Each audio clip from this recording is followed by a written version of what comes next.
turabakengurukiye kandi nyene icubahiro mukuru w'igihugu cacu c'u Burundi ndetse na leta murongoye kubona mutayaze amasigara cicaro. Uyu munsi muhejeje kutwugururira ibanki ijejwe iterambere ryo gwaruka. Hari haciye iminsi itari mike mubitumenyesheje nk'umugambi w'igihugu, none heraba umugambi urarangutse, abene igihugu turanezerewe na cane ugwaruka, ndetse nsaba ugwaruka wingaho rino mukoma amashi menshi dukengurukire indongozi zacu.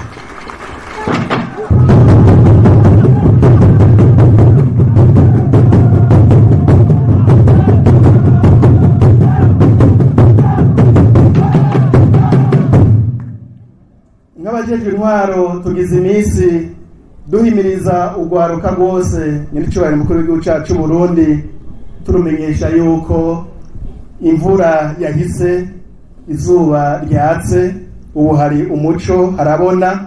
Tubasaba yuko bokura amaboko mu mpuzu, abize bakabigaragaza mu gutegura imigambi yo bateza imbere, igateza imbere imiryango yabo n'igihugu cose. Kandi turabona ko atari bake biteguye, ahubwo ndazi yuko mu minsi indongozi zino banki bazobona ugwaruka rwenshi rubitura, kandi nivyo twabasavye, kandi turizeye yuko bazoheza bakabakira bakanabafasha.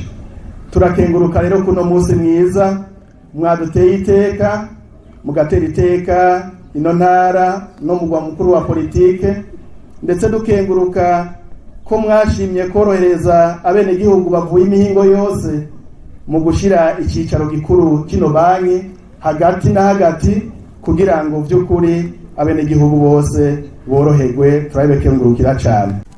Kuri uno munsi rero niteka n'akanyamuneza ntangere kuri twese, cyane mu bushikiranganji bw'ugwaruka ndetse no mu gwaruka nyene, aho turamutse twibonera ibikorwa vyiza nk'ibi mu gihugu cacu Burundi, aho ugwaruka rugiye gufatwa mu mugongo, bimwe biboneka biciye muri iyi banki y'ugwaruka.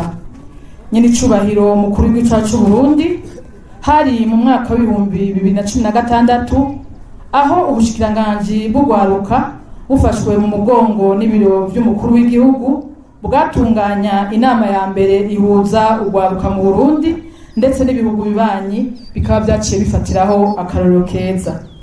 Ugwaruka gwitavye iryo koraniro bashikirije iciyumviro c'ugwaruka rurangiza amashuri ari rwinshi ariko rutaronswa akazi ku rugero rushimishije, abifuza kwiteza imbere mu kurangura imigambi yabo, ko bataronswa amahirwe yo kuronka amadeni, urose naho amadeni agasabwa ingwate nini atahayikura, iryo deni kandi akaririha ku nyungu nini. Muca mwumva ko ugwaruka rutarira busema mu bemera ko hagiye gushingwa ibanki y'ugwaruka, ari nayo iriko irinjirwa uno munsi rero muje gushira mu ngiro icifuzo c'ugwaruka cyo kubafata mu mugongo, kugira ngo nanone mubandaniriza aho mugejeje, kuko ibibazo vy'ugwaruka mwabigize ivyanyu nyene icubahiro. Ugwaruka rero uno munsi ruranezerewe cyane nyene icubahiro, kuko rufise indongozi z'igihugu zibitayeho, tugira imbere namwebwe nyene icubahiro mu migambi itari mike, haba mu kubakaburira ubwenge mu nyigisho zo gukunda igihugu zo gukundisha igihugu abene gihugu, mwagiye muratunganya mwebwe nyene, no mu migambi itandukanye yo kubakurikiranira hafi, haba mu kubamenyereza akazi biciye muri ca kigo ABEJ, mu kubahimiriza kuja mu mashirahamwe n'amakoperative. Ubu bikaba bigaragara neza kugwaruka gwitayeho kazoza kabo kandi bigaragara. Ibanki bije ije gushigikira ugwaruka, ije gukorana n'ugwaruka gwatahuye yuko akimuhana kazi imvura ihise, kandi ko ubugirigiri bugira babiri, kandi ko nyamwigenda ko atarimira impeshi. Aha rero ugwaruka turuhamagarira gukerebuka. Leta barabonye ko itayaga amasigara cicaro, wa wundi ngo umugabo yihindukiza mu kirago ntihindukiza mu ijambo. Nyene icubahiro umukuru w'igihugu cacu ni ntayagabiri. Eka aka rero ni akaryo keza ko kwerekana namwe yuko mwari mushashaye iyi banki yanyu, ko by'ukuri mwari mufise inyota yo kurangura imigambi, none amarembo yugurutse, mukure amaboko mu mpuzu, muje ku kivi, mwitabire ibikorwa by'iterambere, gutyo aho mubaye hatera imbere ndetse n'igihugu cyose gitera imbere. Mwame mwibuka ko amahoro ariyo soko ry'iterambere rwaruka, muyabumbatire, kuko mu bihe nk'ibi twimirije amatora hari abanyepolitike bagomba kubagira ibiraro ngo bashikire inyungu zabo. Uno munsi ntitwifuza gusubira kubona urwaruka ruja mu bitagira ikimazi. Ko twama tuvuga ko urwaruka rushoboye, ni muvyerekane rero, muje ku kivi, mufate kazoza kanyu mu minwe mu kwiteza imbere no mu guteza imbere imiryango n'igihugu. Rwaruka, mwamwe wibuka ko umwe wese ahamagariwe kumvira no kubaha impanuro z'indongozi, abavyeyi ndetse no kubahiriza amategeko y'igihugu. Mwirinde kuja mu mosha mabi, ahubwo mwijukire iterambere ryanyu n'iry'igihugu. Kuri ba nyakubahwa bagiye kurongora ino banki, ubuhinga n'ubumenyi mufise tubasaba kubukoresha mu kurangura neza amabanga abenegihugu n'igihugu cabajeje. Mwiteho gukurikirana imigambi muzoba mwemeye, gutyo iyi banki ikure nk'umuzinga. Urwaruka ruva mu mihingo yose rugiye kubitura.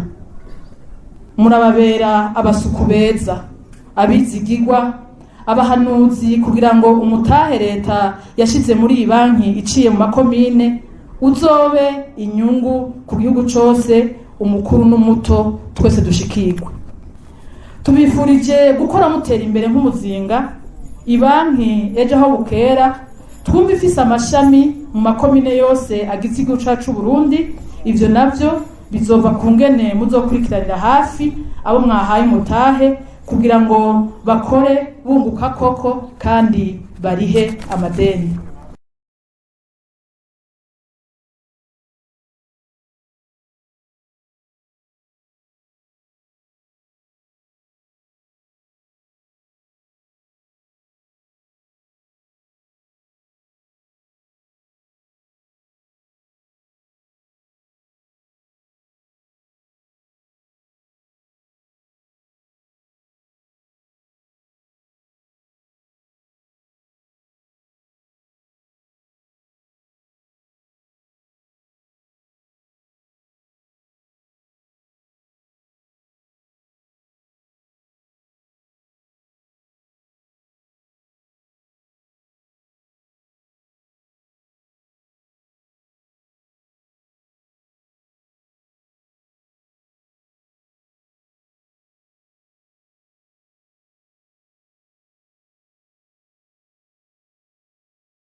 rino jambo tudashimiye abakozi bo mu bisata bitandukanye by'ubuzima bw'igihugu ku ntererano bagiye baratanga kugira ngo ino banki yugure imyango uno munsi, dushimira n'abo bose bitanze kugira ngo uno munsi tube turi mu birori nk'ibi, dushimira kandi abarongozi b'ibanki y'urwaruka umwe wese ku cyo yaterereye, tubatera intege tubabwira ko urwaruka rubanezerewe cyane, tubasaba rero kubatunganiriza kuko mubwiye kwitwa abasuku b'urwaruka.